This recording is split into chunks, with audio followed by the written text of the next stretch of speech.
तो चले गए देखते हैं क्वेश्चन नंबर दूसरा भाई। ठीक है, इन क्वेश्चन में थोड़ा सा डिफरेंस है बस, लेकिन ट्रिक में भी देखो थोड़ा सा डिफरेंस है। ट्रिक 2 है ये। अगर इस तरह क्वेश्चन आता है तुम्हारा कि इन दोनों का सम यानी ए और सी का सम बी के इक्वल आ जा, तो फिर ट्रिक लगाते हैं हम ये वाली भाई। ठीक है, देखो ए प्लस सी इक्वल बी आ रहा, तो बस माइनस का चेंज होता है। देखो जो पहली ट्रिक थी उसमें जो हमारा पहला जीरो था वो एक आ रहा था, दूसरा जीरो आ रहा था सी अपॉन ए। लेकिन इन वाले सोल्व में क्या होता है, बस यहाँ माइनस आ जाता है पहले जीरो में, दूसरे में माइनस आ जाता है, और कुछ नहीं होता। ठीक है, तो देखो इसके जीरो निकल लेंगे हम।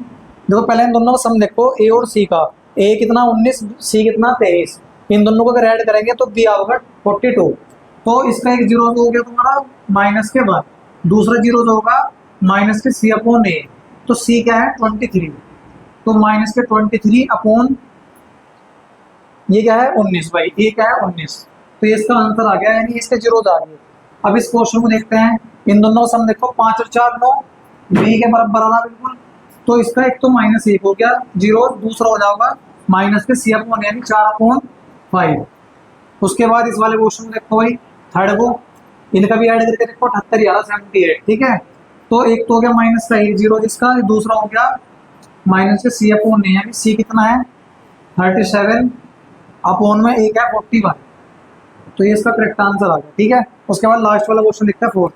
अभी देखो इन दोनों को ऐड करके देखो भाई, √5 प्लस √3 प्लस √5 माइनस √3। देखो √3 से √3 कट गया, √5 √5 2 √5। देखो बी के इक्वल आ रहा नहीं आ रहा, तो इसलिए इसका जो पहला जीरो होगा वो माइनस के 1, दूसरा माइनस के सी अपॉन ए। तो माइनस के सी क्या है अंडर रूट में 5 माइनस √3, और ए क्या है अंडर रूट में 5 प्लस √3। तो ये करेक्ट आंसर आ गया इसका। ठीक है, ये जीरो आ गया इसके। आई होप आप सभी को भी समझ में आया होगा क्वेश्चन।